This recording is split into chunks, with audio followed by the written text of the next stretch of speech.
Joining us now from Washington is Evelyn N. Farkas, former US Deputy Assistant Secretary of Defense during the Obama administration and a former Executive Director of the Commission on the Prevention of Weapons of Mass Destruction, Proliferation and Terrorism. Dr. Farkas, thank you very much indeed for joining us. Well, we've heard President Zelensky's increasingly impassioned pleas for a NATO no-fly zone to be imposed, but it was made clear again today by Secretary of State Blinken that that's just not going to happen.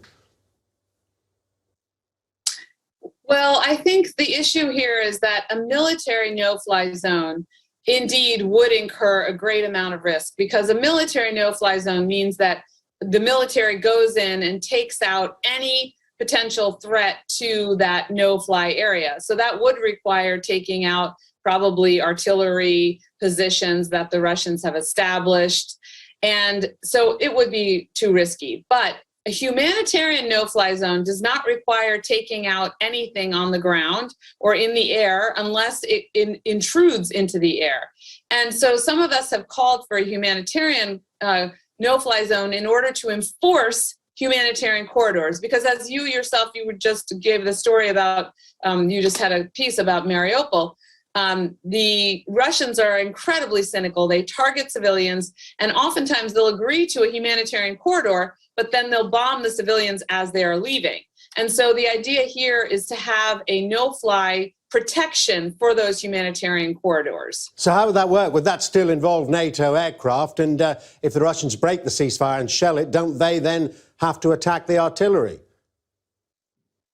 Well, I think if the Russians break the ceasefire and shell it, yes, they would have to attack the artillery. But I also think that Vladimir Putin doesn't want a war with NATO, and so therefore we could potentially try it.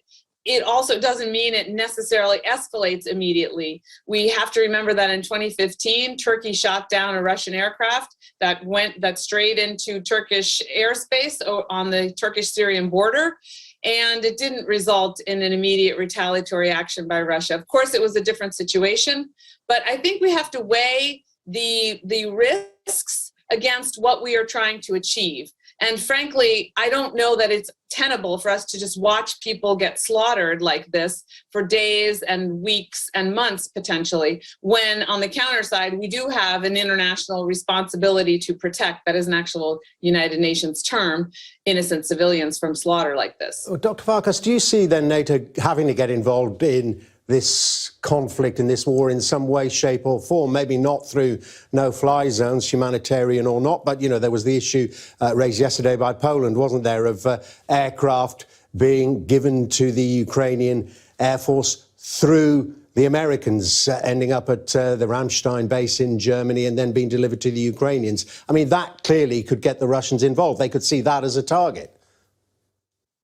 Well, I like the way you phrased the question, because frankly, I don't think anyone is wedded to one particular means to stop the slaughter and to help the Ukrainians gain control over their airspace. So if one option is providing fighter aircraft to Ukraine, then that's also a potential means to achieve that objective. I don't regard that as being escalatory, although every time we have these public debates, Vladimir Putin comes out and, you know, makes a statement saying that this would be tantamount to war, when indeed he's already said that our economic sanctions are the equivalent of waging war on Russia. So we should really keep our own counsel and have these conversations, if we can, in private, government to government. Let's talk now about deterrence, because, I mean, well, war itself is a failure of deterrence. Clearly, NATO and the EU and others have failed to deter President Putin in this violence. But how to deter him then from this spreading, from the Baltics, from wherever, Poland, whatever they may deem to be a target? Well, I think we clearly have to shore up our military presence in those frontline states. We need to make sure that we have really good intelligence and that we thwart any Russian attempts to do anything to infringe on the sovereignty of NATO states, but we need to show that we are determined.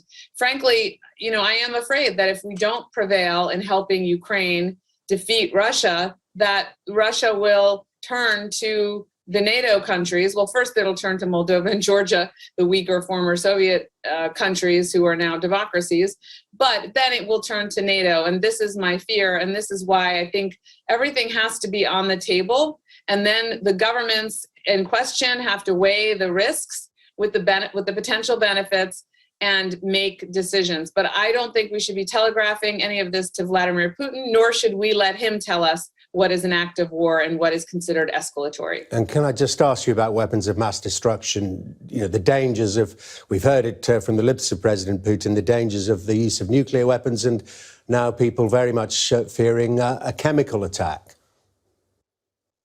Well, this does give me pause because the nuclear doctrine, the Russian nuclear doctrine, allows for first use of nuclear weapons if the existence of the state is at risk. And of course, that is in the eye of the beholder. The beholder is Vladimir Putin.